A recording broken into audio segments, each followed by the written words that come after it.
कार्तिक महात्म्य 25वां अध्याय।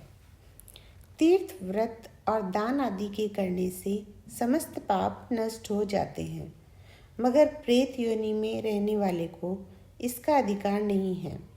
परंतु तुम्हारे दुख को देखकर मैं अत्यंत दुखी हूँ और तुम्हारा दुख दूर किए बिना मुझे संतोष नहीं होता।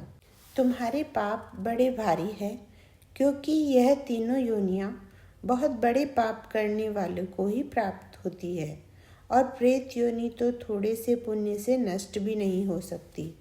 लेकिन मैं तुम्हें इस योनि से अवश्यमेव छुड़वाऊंगा।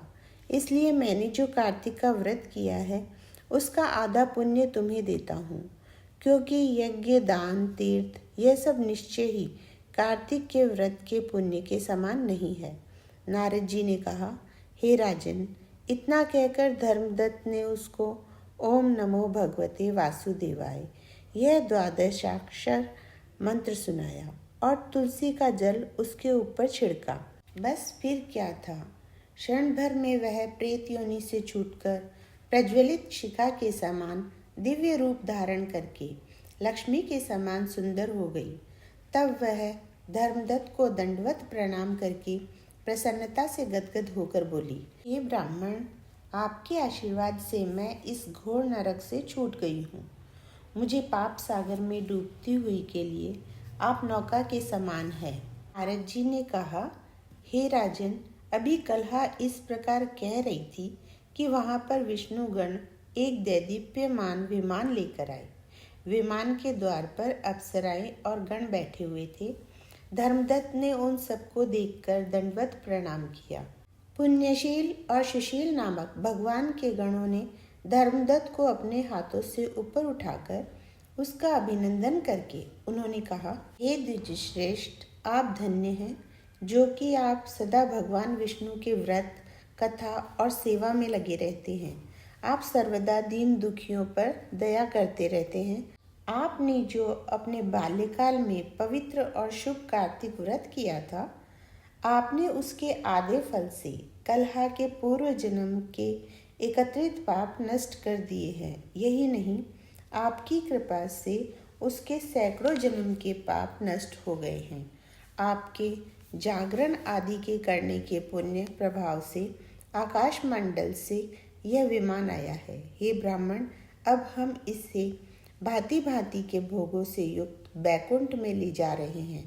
आपके दान पुण्य के प्रभाव से, कार्तिक व्रत या तुलसी पूजा के प्रभाव से यह अब भगवान विष्णु के निकट रहेगी। आप भी इस जन्म के पश्चात अपनी दोनों स्त्रियों सहित बैकुंठ लोक में भगवान विष्णु के समीप रहेंगे और मुक्ति प्राप्त करेंगे। हे दया सागर, वह मनुष्य धन्य है और जन्म उन्हीं का फलीभूत है जिन्होंने कि तुम्हारी तरह भगवान विष्णु की भक्ति की है। क्योंकि भगवान विष्णु अपने भक्तों का भला करते हैं, वह सब कुछ देते हैं। जिन्होंने प्राचीन काल में उत्तानपाद के पुत्र को ध्रुव स्थान में पहुंचाया, जिसके स्मरण मात्र से प्राणियों की सद्गति हो जाती है। प्राचीन काल में भगवान विष्णु केवल अपने नाम के स्मरण से ही ग्राह्य द्वारा पकड़े हुए हाथी को हस्त योनि से मुक्त करके जय नाम देकर अपना पार्षद बना लिया। तुमने उसी विष्णु की सेवा की है। इसी से तुम अपनी दोनों स्त्रियों सहित 1000 वर्ष तक विष्णु भगवान के समीप निवास करोगे। जब तुम्हारा पुण्य क्षीण हो जाएगा, तब तुम पृथ्वी पर सूर्यवंश में अपनी दोनों स्त्रियों के साथ दशरथ के नाम से प्रसिद्ध राजा होगे, तथा यह कलहा तुम्हारे आधे पुण्य की भागीदार होने के नाते तुम्हारी तीसरी भार्या होगी। भगवान विष्णु तुम्हारे पुत्र के रूप में तुम्हारे निकट रहेंगे और देवताओं का कार्य करेंगे। भगवान विष्णु को प्रसन्न करने वाले तुम्हारे कार्तिक व्रत से अधिक महत्वपूर्ण यहाँ दान, तीर्थ आदि और कोई भी नहीं है। हे दया सागर, तुम धन्य हो, क्योंकि तुमने जगत गुरु भगवान विष्णु को प्रसन्न करने के लिए कार्तिक का व्रत किया है, जिसके आधे पुण्य के फल की भागीदारी इस कलहा को इस समय हम अपने साथ विष्णु लोक ले जा रहे हैं। जय हो कार्तिक महाराज की।